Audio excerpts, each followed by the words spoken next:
സ്വന്തം മകളെ ബലാത്സംഗം ചെയ്യേണ്ടി വന്ന ഒരു പിതാവിൻ്റെ ദുരന്തകഥ മുൻപ് ഒരു എപ്പിസോഡിൽ പറഞ്ഞിരുന്നു. അതിൻ്റെ ക്ലൈമാക്സിൽ മകൻ ക്രൂരനായ ആ രാജാവിനെ വധിക്കുന്നുണ്ട്. ആ മകൻ ഈജി ഇപ്പോൾ യുവരാജാവാണ്. ഈജിയെ സ്ഥാനഭ്രഷ്ടനാക്കിയിട്ട് മറ്റൊരാൾ രാജാവാകുന്നു. എന്നിട്ട് ആ രാജാവ് യുദ്ധത്തിലേക്ക് പുറപ്പെട്ടു. യുദ്ധത്തിൽ പരാജയപ്പെട്ട ശത്രു രാജ്യത്തിൻ്റെ രാജപത്നിയെ വിവാഹം ചെയ്തു. തുടർന്ന് വീണ്ടും അടുത്ത യുദ്ധത്തിനൊരുങ്ങുന്നു. യുദ്ധം ജയിക്കാനായി ആ പത്നിയിൽ തനിക്ക് ജനിച്ച മകളെ ബലി നൽകുന്നു. യുദ്ധത്തിൽ ജയിച്ച് തിരിച്ചു വരുന്ന രാജാവിനെ ആ പത്നി കൊല്ലാൻ കാത്തിരിക്കുന്നു. അതിൻ്റെ കഥയാണിത്. തുടർന്ന് കേൾക്കുക. ഈജി രാജാവിനെ വധിക്കുമ്പോൾ പുത്രന്മാരായ അഗയും മെനയും കുട്ടികൾ. അഗ വളർന്ന് രാജസിംഹാസനം കൈയടക്കുന്നത് യുവരാജാവായ ഈജിയെ സ്ഥാനഭ്രഷ്ടനാക്കിയിട്ടാണ്. പക്ഷേ ഈജിയെ കൊല്ലുകയോ തുറുങ്കിലടക്കുകയോ ചെയ്യുന്നില്ല. ഒരു ചങ്ങാതിയെപ്പോലെ കൊട്ടാരത്തിൽ കഴിയാൻ ഈജിയെ അഗ അനുവദിക്കുന്നു. വർഷങ്ങൾ കടന്നുപോയി. അഗ രാജാവായതോടെ ചുറ്റിനുമുള്ള അനേകം രാജ്യങ്ങളുമായി യുദ്ധം ചെയ്ത് കീഴടക്കി ഒരു ശത്രു രാജാവിൻ്റെ ഭാര്യയായ ക്ലീറ്റയെ അഗ വിവാഹം കഴിക്കുകയും ചെയ്തു. അഗയ്ക്കും ക്ലീറ്റയ്ക്കും 4 കുട്ടികൾ ജനിച്ചു. അങ്ങനെ ഇരിക്കെയാണ് അഗയുടെ സഹോദരനായ മെനയുടെ ഭാര്യയെ മറ്റൊരു രാജാവ് തട്ടിക്കൊണ്ടുപോയത്. രാജാവായ അഗയ്ക്കും സഹോദരനായ മെനയ്ക്കും അത് സഹിക്കാനായില്ല. ഗ്രീക്കുകാരുടെ മുഴുവൻ അഭിമാന പ്രശ്നമായി അഗ കരുതി. സഹോദര പത്നിയെ വീണ്ടെടുക്കാൻ അഗ തീരുമാനിച്ചു. സഖ്യരാജ്യങ്ങളിലെ രാജാക്കന്മാരെ വിളിച്ചുകൂട്ടി സൈന്യസന്നാഹത്തോടെ ഗ്രീക്ക് രാജാക്കന്മാർ ശത്രു രാജ്യത്തെ ആക്രമിച്ചു. ആ ട്രോയ് യുദ്ധം 10 വർഷമാണ് നീണ്ടുനിന്നത്. എല്ലാ രാജാക്കന്മാരും യുദ്ധത്തിൽ പങ്കെടുത്തു എന്ന് പറഞ്ഞു. പക്ഷേ നമ്മുടെ കഥാപാത്രമായ ഈജി എന്ന യുവരാജാവ് സഹകരിച്ചില്ല. ഈജിയെ സ്ഥാനഭ്രഷ്ടനാക്കിയിട്ടാണല്ലോ അഗ രാജാവായത്. മനസ്സിൽ കടുത്ത വൈരവും സൂക്ഷിച്ചുകൊണ്ട് ഈജു അവസരത്തിനായി കാത്തിരിക്കുകയായിരുന്നു. ഈജിക്ക് ഒരു കൂട്ടുകാരനുണ്ടായിരുന്നു, നൗഫൽ. നൗഫലും യുദ്ധത്തിൽ പങ്കെടുത്തില്ല. ഇനി പറയാൻ പോകുന്ന കഥയിലെ ഏറ്റവും പ്രധാന ട്വിസ്റ്റ് ഇവിടെയാണ്. യുദ്ധം ജയിക്കണമെങ്കിൽ മനുഷ്യബലി നടത്തണമെന്ന് രാജഗുരുവും ജ്യോത്സ്യപ്രമാണിമാരും രാജാവിന് ഉപദേശിക്കുന്നു. രാജാവ് ചിന്താധീനനായി. യുദ്ധം ജയിക്കേണ്ടത് അഭിമാന പ്രശ്നമാണല്ലോ. തൻ്റെയും ക്ലീറ്റയുടെയും പുത്രിയായ ഇഫിയെയാണ് ആരുമറിയാതെ കുരുതി കൊടുക്കാൻ അഗ തീരുമാനമെടുത്തത്. ക്ലീറ്റ ഇതറിഞ്ഞിട്ടില്ല, സംശയം പോലുമില്ല. പക്ഷേ ഇഫിയെ കാണാനില്ല എന്ന വാർത്ത ക്ലീറ്റയെ ദുഃഖാകുലയാക്കി. എങ്കിലും ഈ വിധത്തിലൊരു സംശയം അവൾക്ക് ഒട്ടും പോയില്ല. യുദ്ധഭൂമിയിലേക്ക് അഗയും മറ്റു രാജാക്കന്മാരും പുറപ്പെട്ടു. ഈജിയും നൗഫലും പക്ഷേ കൊട്ടാരത്തിൽ തന്നെയുണ്ട്. നൗഫൽ ഒരു തന്ത്രശാലിയായിരുന്നു. ചില പദ്ധതികളൊക്കെ അയാൾ ഒരുക്കി. അന്തഃപുരത്തിലെ സ്വാതന്ത്ര്യം ഉപയോഗിച്ച് രാജപത്നിയായ ക്ലീറ്റയുമായി ചങ്ങാത്തം സ്ഥാപിച്ചു. ചങ്ങാതിയാക്കിയെങ്കിലും നൗഫലിനെ അത്ര കണ്ട് വിശ്വസിക്കാൻ ക്ലീറ്റ കൂട്ടാക്കിയില്ല. പക്ഷേ നൗഫലിനോടൊപ്പം ഈജിയെ കൂടി അന്തഃപുരത്തിലേക്ക് കൂട്ടിക്കൊണ്ടുവരാൻ തുടങ്ങി. ക്ലീറ്റയ്ക്ക് ക്രമേണ ഈജിയോട് ഒരടുപ്പം തോന്നി. ദിവസങ്ങൾ അധികം കഴിയും മുമ്പ് അത് സംഭവിച്ചു. ക്ലീറ്റ ഈജിയുടെ കാമുകിയായി മാറി.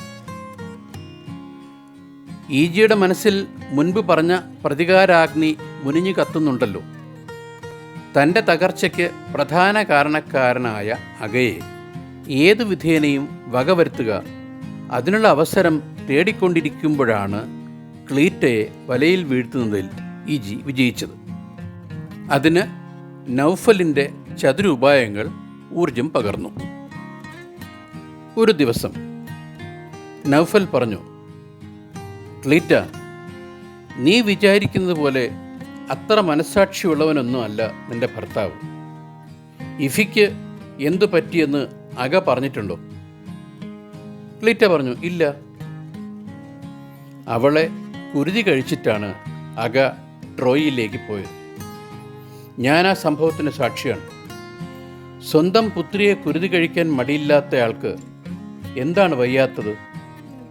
നിന്നെ ജീവന തുല്യം സ്നേഹിക്കുന്ന ഈജിയെ നീ ഉപേക്ഷിക്കരുത്. അദ്ദേഹത്തിൻ്റെ ആത്മാർത്ഥതയും സ്നേഹവും ആരും മനസ്സിലാക്കിയിട്ടില്ല. വാസ്തവത്തിൽ ഈജിയായിരുന്നല്ലോ രാജാവ്. ചതികൊണ്ടല്ലേ അഗ രാജ്യം കൈവശപ്പെടുത്തിയത്. സത്യമാണോ ഈ പറയുന്നത്? ക്ലീറ്റ ചോദിച്ചു. പച്ച പരമാർത്ഥം. നൗഫലിൻ്റെ മറുപടി. ഇഫിയെ ബലി കൊടുത്തുവെന്ന് കേട്ടപ്പോൾ ക്ലീറ്റയ്ക്ക് കോപവും താപവും അടക്കാൻ കഴിഞ്ഞില്ല. ഭർത്താവിനോടുള്ള വെറുപ്പ് അവളുടെ മനസ്സിൽ വർദ്ധിച്ചു വന്നു. ഇജിയുടെ കാര്യത്തിൽ അഗയ്ക്കും മറ്റു ഗ്രീക്ക് രാജാക്കന്മാർക്കും ഭയമുണ്ടായിരുന്നു. അയാൾ കൊട്ടാരത്തിനടുത്ത് കഴിയുകയാണ്. കൂടെ കുൽസിത വൃത്തിയിൽ അഗ്രസേരനായ നൗഫലുമുണ്ട്. എന്ത് നീചപ്രവൃത്തിക്കും അവർ തയ്യാറാകും. അതിന് ഒരു തടസ്സമുണ്ടാക്കാൻ മറ്റ് പോംവഴികളില്ല. ക്ലീറ്റയെ അവർ പാട്ടിലാക്കുമോ എന്നായിരുന്നു അഗയുടെ പേടി. അത് മുൻകൂട്ടി കണ്ട അഗ മുൻകരുതലെടുത്തു. തൻ്റെ വിശ്വസ്തനായ ഒരു സേവകനെ അദ്ദേഹം ചട്ടം കെട്ടി. ക്ലീറ്റയുടെ പ്രവർത്തനങ്ങൾ ഗൂഢമായി നിരീക്ഷിച്ച് ഓരോ അവസരത്തിലും വിവരങ്ങൾ എഴുത്ത് വഴി തന്നെ അറിയിക്കണമെന്ന് അഗ അവനോട് പറഞ്ഞു. കൊട്ടാര സേവകൻ അപ്രകാരം ഓരോ കാര്യങ്ങളും ഗൂഢമായി കണ്ടുപിടിച്ച് അപ്പോഴപ്പോൾ വിവരം അഗയെ അറിയിച്ചുകൊണ്ടിരുന്നു. ഒരു ദിവസം ഈജി ആ രാജസേവകനെ കൈയോടെ പിടികൂടി. അയാളുടെ പക്കൽ അഗയ്ക്ക് നൽകാനുള്ള കത്തുകളും ഉണ്ടായിരുന്നു. രാജസേവകനെ ഈജി സമർത്ഥമായി ഒരു ഏകാന്ത ദ്വീപിലേക്ക് അയച്ചു. ആനറാഞ്ചികൾ ഉണ്ടായിരുന്ന ഒരു ദ്വീപ്. ആനറാഞ്ചി പക്ഷികളുടെ ആക്രമണത്തിൽ നിന്ന് രക്ഷപ്പെടാൻ അഗയുടെ ദൂതന് കഴിയുമായിരുന്നില്ല. അതുകൊണ്ട് അയാൾ ഗുഹയിൽ തന്നെ ഒളിച്ചു കഴിഞ്ഞു. ദിവസം കഴിയും തോറും ക്ലീറ്റയ്ക്ക് ഭർത്താവിനോടുള്ള നീരസം കൂടിക്കൂടി വന്നു. നൗഫലാവട്ടെ എരിതീയിൽ എണ്ണ ഒഴിക്കുകയായിരുന്നു.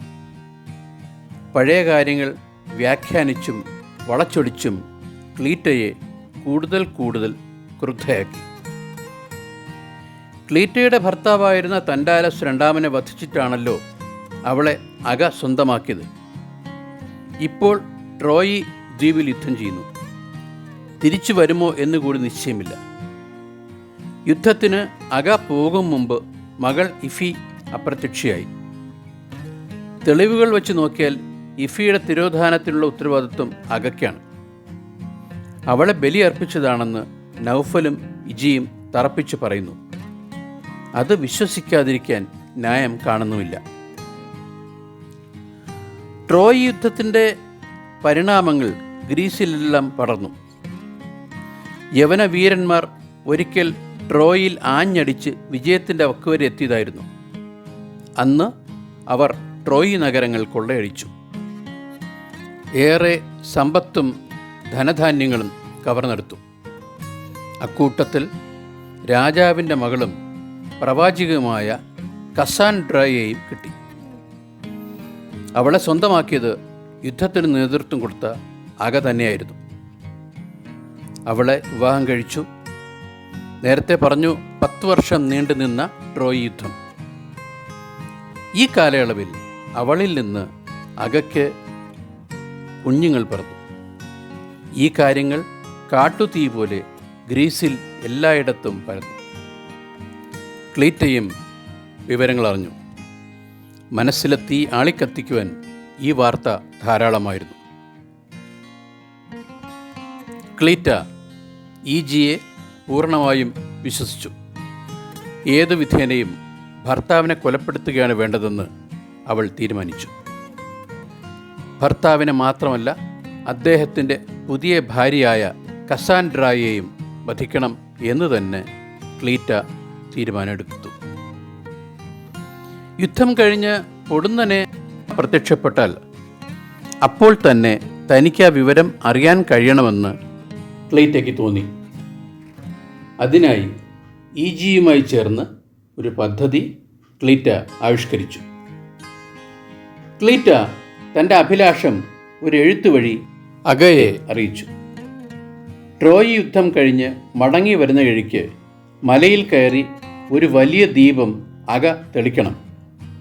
അത് കണ്ടാൽ തൻ്റെ പ്രതികരണം എന്നതുപോലെ ക്ലീറ്റ ഒരു ദീപ ശൃംഖല ഒരുക്കും. ദീപങ്ങളുടെ ഒരു പ്രളയം തന്നെ ആയിരിക്കും അത്. ഭർത്താവിനെ ആദരിക്കാനും വിജയത്തിൽ ആഹ്ലാദിക്കാനും വേണ്ടിയിട്ടാണ് ഇതെല്ലാം താൻ ചെയ്യുന്നതെന്ന് ക്ലീറ്റ പ്രത്യേകം എഴുതിയിരുന്നു. കത്ത് വായിച്ചപ്പോൾ രാജാവായ അഗ ആനന്ദ പുളകിതനായി. ഈ കഥയുടെ ആദ്യ ഭാഗം ഇവിടെ പൂർണ്ണമാകുന്നു. തുടർന്നുള്ള കഥ അടുത്ത എപ്പിസോഡിൽ കേൾക്കുക.